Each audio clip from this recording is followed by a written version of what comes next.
Dans cette vidéo, on va voir ensemble qu'est-ce que c'est Analytics et surtout qu'est-ce que ça peut vous permettre de faire. Alors, on va commencer par une petite définition. Qu'est-ce que c'est Analytics ? C'est un ensemble de sites, c'est un ensemble de chiffres qui concernent votre site internet, qui vont pouvoir vous intéresser, c'est des stats qui vous aideront à améliorer votre site. Donc vous allez pouvoir savoir des choses comme le nombre de visiteurs, avoir des informations sur qui est venu sur votre site internet. Ce qui va être intéressant pour vous, c'est de définir quel peut être votre usage. Parce qu'en fait, c'est très large, c'est très vaste, et chacun va pouvoir l'utiliser en fonction de son besoin et en fonction des chiffres qu'il a à disposition, parce que tous les sites ne vont pas donner les mêmes informations. On va commencer donc par une petite définition pour être bien sûr que vous avez compris vraiment les grands principes d'Analytics. Alors, Analytics déjà, c'est un outil qui est gratuit. Je vous le dis parce que y a des concurrents. Je pense notamment à des systèmes comme AT Internet par exemple, qui est le nouveau nom, enfin nouveau depuis de nombreuses années d'un système qui s'appelait Xiti. Il y a des concurrents, il y a Omniture, enfin il y a des concurrents de Web Analytics, donc des outils qui sont payants. Il y a des entreprises qui ne souhaitent pas donner leurs données à Google et qui ne souhaitent pas donc utiliser Analytics, elles vont vers des solutions payantes. Et ces solutions payantes sont aussi, c'est vrai, il faut le dire, plus configurables, plus paramétrables, plus personnalisables. Donc voilà, Google Analytics, c'est gratuit. C'est donc un outil qui peut s'installer sur votre site web ou même sur votre application mobile. Ça marche pas que sur un site internet. Analytics va également vous permettre de savoir d'où viennent vos visiteurs. Alors, quand je dis d'où viennent vos visiteurs, ça peut vouloir dire... Quand je dis d'où viennent vos visiteurs, ça peut vouloir dire plein de choses. D'où ils viennent, c'est-à-dire géographiquement où est-ce qu'ils sont situés lorsqu'ils effectuent leur visite sur votre site web. Vous pouvez savoir ça. Vous pouvez savoir d'où ils viennent, vous dire est-ce que c'était plutôt un ordinateur, une tablette, un téléphone, est-ce que c'était plutôt Android, iOS. Vous allez pouvoir savoir ça et vous allez pouvoir également savoir d'où est-ce qu'ils arrivent.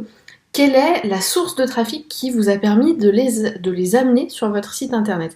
Est-ce que c'est par les réseaux sociaux ? Et si oui, lequel ?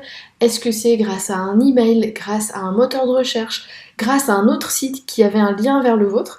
Vous allez pouvoir savoir tout ça. Donc, d'où viennent vos visiteurs ? C'est plein d'infos possibles. Ça va également vous permettre de monitorer le trafic. Vous allez pouvoir surveiller le volume de visites que vous recevez de façon quotidienne, savoir un petit peu ce qui s'y passe. Analytics va également vous permettre d'enregistrer une partie du comportement de l'internaute. Vous ne saurez pas tout. Vous ne saurez pas le prénom et le nom des personnes qui sont venues sur votre site par exemple, mais vous saurez combien de temps ils sont restés, quelles sont les pages qu'ils ont consultées, et on va voir ensemble dans cette formation qu'il y a encore plus d'informations que vous allez pouvoir récupérer grâce à Google Analytics.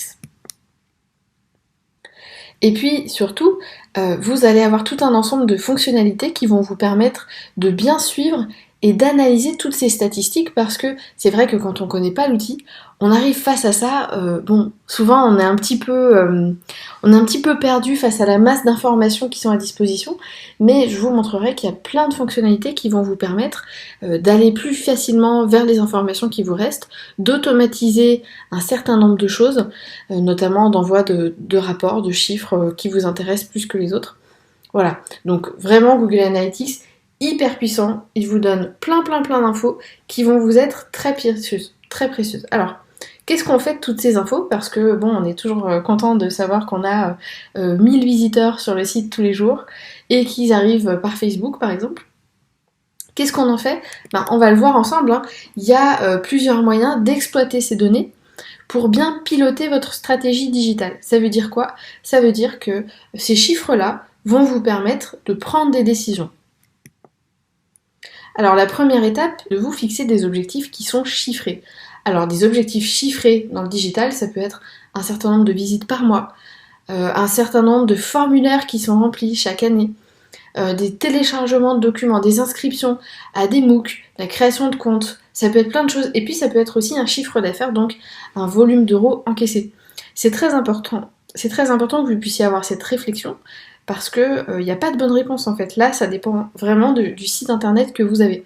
Si vous avez un site e-commerce, bien sûr, ce que vous souhaitez, c'est qu'il y ait du chiffre d'affaires. Si vous avez, par exemple, Spotify, ce qu'ils veulent, c'est que les gens créent des comptes Spotify.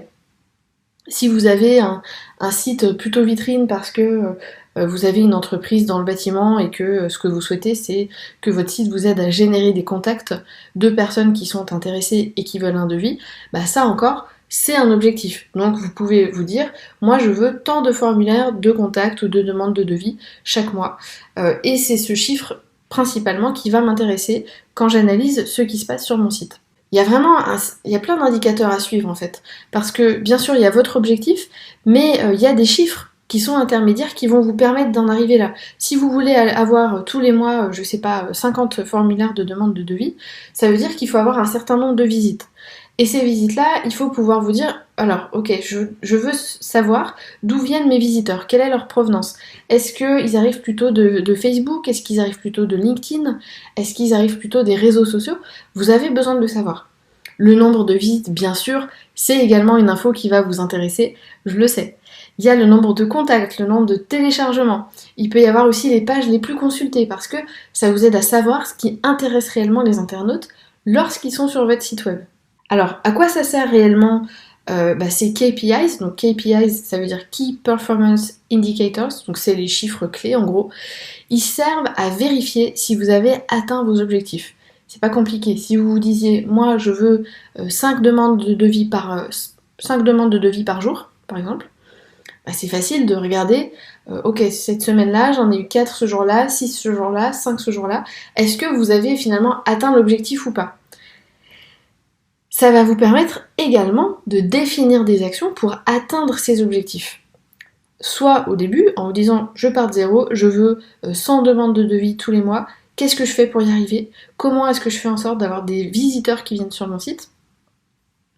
Mais ça peut également vous permettre d'ajuster votre stratégie en vous disant bon bah moi je voulais 100 demandes de devis par mois, je suis qu'à 70, qu'est-ce que je fais?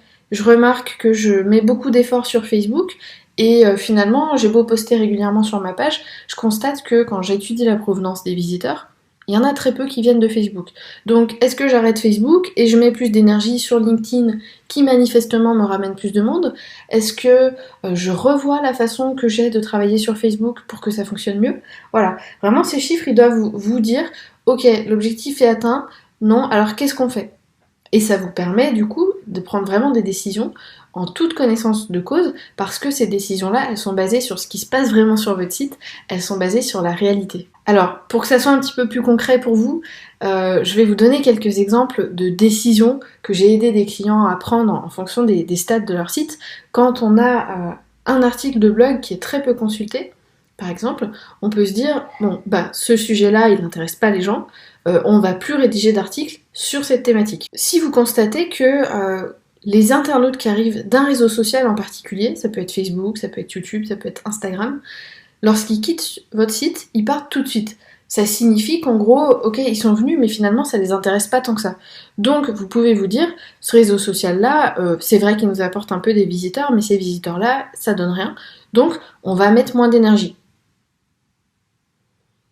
Si vous constatez que lorsqu'un internaute arrive sur mobile, il a tendance à rester moins longtemps sur le site qu'un internaute qui est sur ordinateur. Là, vous pouvez vous dire, je crois qu'il y a un problème d'affichage de notre site sur mobile, on va travailler à améliorer cet affichage-là, on appelle ça du responsive.